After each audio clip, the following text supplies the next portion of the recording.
करण बर्दाश्त करने की एक लिमिट होती है। ये कौन सी लिमिट है आपकी जो ख़त्म ही नहीं हो रही है? जी हाँ, एकदम इसी के बारे में हमने बात करी थी कि क्या सलमान सर क्लास लगाएँगे शिल्पा मैम की और पूछेंगे उनसे ये सवाल कि कौन-सी दोस्ती निभा रही हैं शिल्पा जी आप?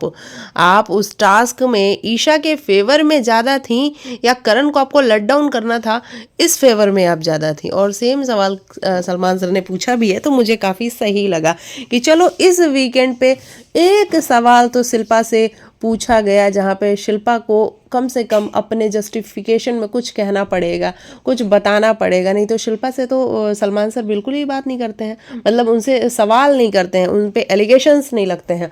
लेकिन इस बार मुझे अच्छा लगा ये देख करके। और जहाँ तक रही बात करण से पूछने की ये सवाल कि करण आप देवता बन गए हो, आप महान बन गए हो, आप देवी बन गए हो, इस तरीके की बातें सलमान सर करते हुए नज़र आ रहे हैं। मुझे लगता है कि करण रिश्तों को ज़्यादा प्रायोरिटी देता है।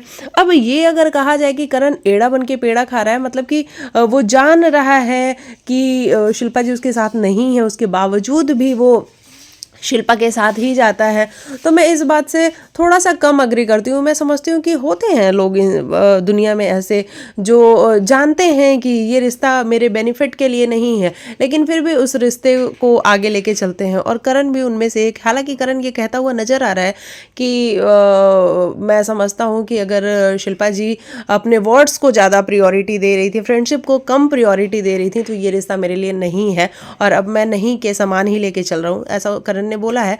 तो देखते हैं आगे क्या करण वाकई में शिल्पा जी से दूरी बनाएगा, क्योंकि हमें नहीं नजर आता है कि कुछ भी हो जाने के बाद करण दूरी बनाता है। करण दूरी नहीं बनाता है, बल्कि वो फिर दिखाता तो यही है कि वो नॉर्मल है, अब भले उसके दिल में कुछ है वो हम नहीं देख पाते हैं। चलिए आपका क्या है कहना इस पे, बताना ज़रूर।